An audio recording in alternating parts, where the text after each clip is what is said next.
I'm Councillor Michelle Bateman, Cabinet Member for Housing, and I'm pleased to be bringing you another update on a number of Pembrokeshire County Council's housing building developments.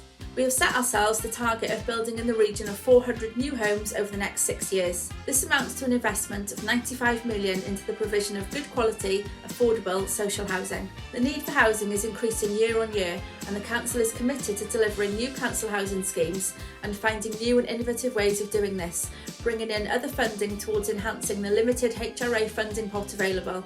Our current programme directly complements the Welsh Government's target of delivering 20,000 affordable homes throughout Wales over the term of government. We are working with registered social landlords and other partners to identify further sites for development. If people are thinking of selling their ex-council properties, we would encourage them to make contact to inquire about selling it back to us.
I'm Councillor Michelle Bateman, Cabinet Member for Housing, and I'm pleased to be bringing you another update on a number of Pembrokeshire County Council's housing building developments. This is the site of the proposed Haverfordia House development in the centre of Haverfordwest. The proposed development is a hybrid of 25 permanent over 55s flats and short-term reablement accommodation for up to 12 people recovering from hospital treatment. Last week we held 2 drop-in sessions for local people to come and view the architect's plans for this development and speak with the officers who are managing the project. This is the Tudor Place site, which will be developed in Tiers Cross. I am pleased to say this contract is going out for re-tender this week. Here, 11 properties will replace the original 10, and they will be designed to be highly energy efficient and to Lifetime Homes and Welsh Government's design quality requirement standards. On Newport's My Singley estate, where we are planning to build new older persons accommodation, it was identified there could be a current parking issue that could be exacerbated by the new development, so we've looked into creating some extra parking.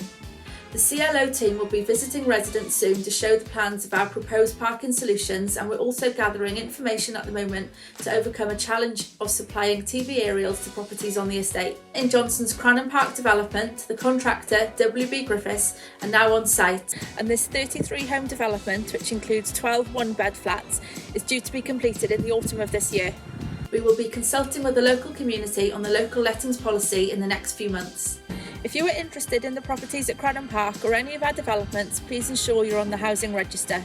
You can do this online at www.choicehomespembrokeshire.org or email housing@pembrokeshire.gov.uk to request a hard copy form.